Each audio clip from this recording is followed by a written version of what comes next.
Muy buenos días, tardes o noches tengan todos ustedes. Mi nombre es Jonathan Albizu, estudiante en este momento del séptimo semestre de Ingeniería Electrónica en el Instituto Politécnico Santiago Mariño.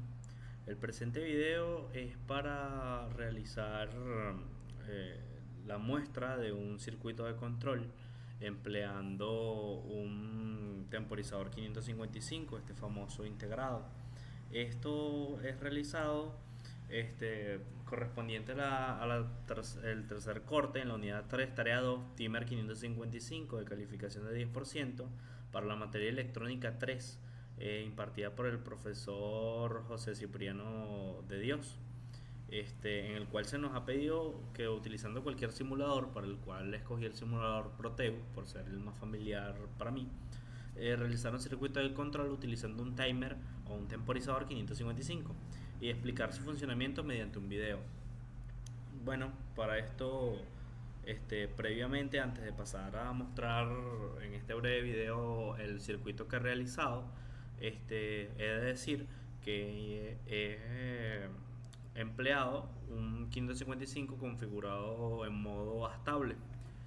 Aunque esto ya lo hemos explicado en videos anteriores para esta misma materia, creo que no está de más un repaso del funcionamiento de este temporizador en este modo para que refresquemos esos conocimientos y pues partamos de una base sólida para comprender el funcionamiento del circuito final simulado. Entonces, primeramente, hablar de que algo similar a esto es la configuración estable. En esta configuración,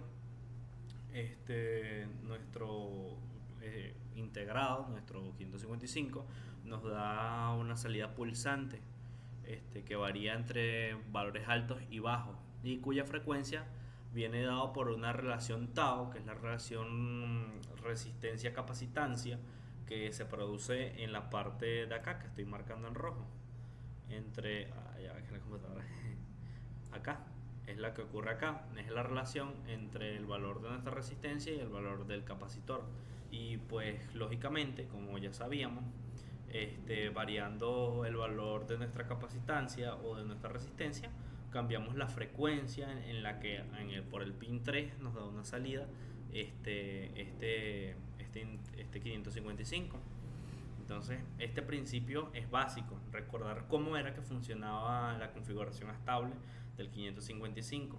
Para esto debemos de recordar que él internamente estaba compuesto por dos amplificadores operacionales dispuestos como comparadores, un flip-flop que dependiendo de las entradas que le daban estos comparadores daba un estado lógico a su salida Q y en la Q negada, que es la que nos interesa, y que Q negada tenía la salida hacia un transistor que enviaba a tierra cuando se cargaba el capacitor. Básicamente, resumidamente, cuando teníamos la carga en el capacitor 1 completa, que completamos esa carga de ese capacitor, se enviaba un estado lógico al flip-flop tal que según ese flip-flop, que es un flip-flop RS, él nos daba en su salida Q negada un 1 lógico. Ese 1 lógico excitaba la base de un transistor BJT internamente. Ese transistor BJT enviaba a tierra la alimentación, uno de estos pines enviaba a tierra esa alimentación y descargaba el capacitor, y haciendo que ese ciclo de cargar y descargar el capacitor se hiciera repetitivo. Cargaba, completaba el flip-flop, cambiaba de estado, descargaba, y así hacía que él se mantuviera oscilando, se mantuviera titilando. Entonces, usando esta lógica, yo he empleado esta configuración, una bastante útil, para realizar un, un circuito el cual pretende emular un piano. ¿Y cómo es esto? Bueno, vamos a pasar entonces a la simulación que tenemos acá en nuestro programa Proteo. Es esta que tenemos acá. Si vemos que si lo detallamos, vemos que la salida 6 y la salida 2 están conectadas juntas a la salida de la segunda resistencia, y que entre R1 y R2 tenemos a la salida 7, tenemos al 4 y al 8 conectados a alimentación, uno como alimentación del 555 y el otro como el pin que está conectado a ese BJT interno, que cuando se nos cargue el capacitor nos va a enviar a tierra esa alimentación permitiendo que se descargue el capacitor. Aparte de eso, tenemos a la salida 3, que es la salida por donde va a salir nuestra señal del 555, nuestro tren de pulso, conectado a un speaker, a una bocina, conectado para efectos prácticos de regular el volumen, una resistencia, un potenciómetro, una resistencia variable y su respectivo capacitor. Y bueno, ¿cuál es el funcionamiento lógico de este circuito? Recordemos que, como decíamos en nuestra explicación anterior, el tiempo en el que él va a oscilar o la frecuencia en la que va a salir ese tren de pulsos en el pin 3 que tenemos acá va a depender de la relación tau, de la relación entre las resistencias y capacitancias que nos encontramos de este lado del circuito. Entonces, ¿cómo voy a obtener yo?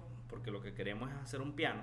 ¿Cómo puedo obtener yo frecuencias distintas? Porque entendamos que el sonido se rige por las frecuencias y que un sonido es distinto de otro porque están en distintas frecuencias. Entonces, ¿cómo puedo hacer yo que varíe esa frecuencia? Pues bueno, lo puedo hacer variando la resolución tau, variando o la resistencia o la capacitancia. Y para efectos de esta prueba, yo lo que voy a hacer es conectar en paralelo a este circuito con pulsadores normalmente abiertos una serie de capacitores en paralelo que también van a tener lógicamente su pulsador normalmente abierto, y que depende del que yo pulse, se va a conectar ese capacitor al circuito.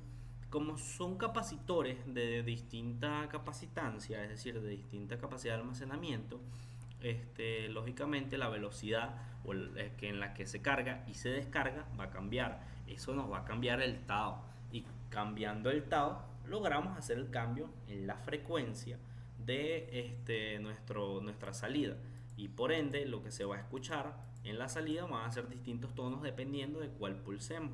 Para esto hemos definido una serie de valores que son 0.15 microfaradios, 0.1 microfaradios, 0.068 microfaradios, 0.047 microfaradios, 0.033, 0.022, 0.015, 0.01, 0.068, 0.0047.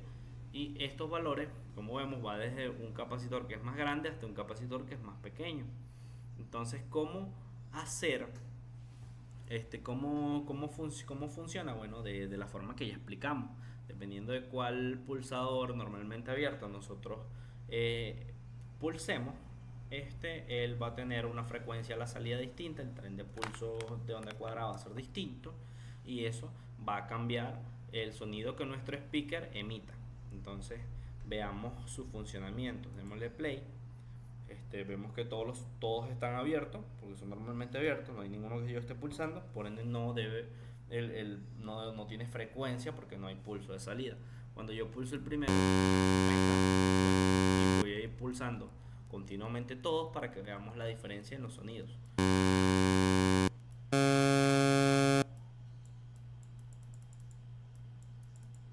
Que se me trabó. Ay, se me crasheó el programa. Un momento, déjame cerrarlo y volverlo a abrir. Ok, un momentico. Que bueno, son detalles que uno no se espera. A ver. Ok, veamos de nuevo. Ok.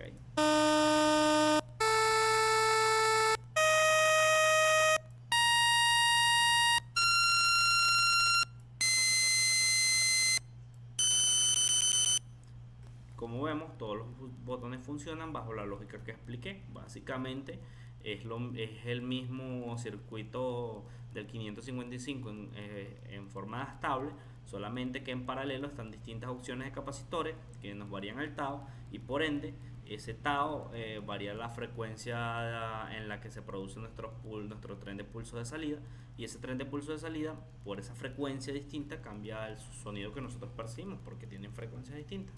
Es un circuito bastante sencillo y vamos a ver cómo funciona nuestro potenciómetro de volumen.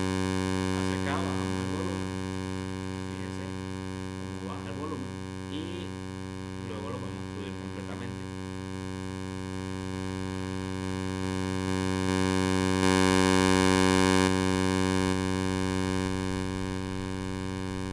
A mayor resistencia, menor es el volumen que emite de sonido que emite el speaker, y a menor resistencia, mayor al volumen.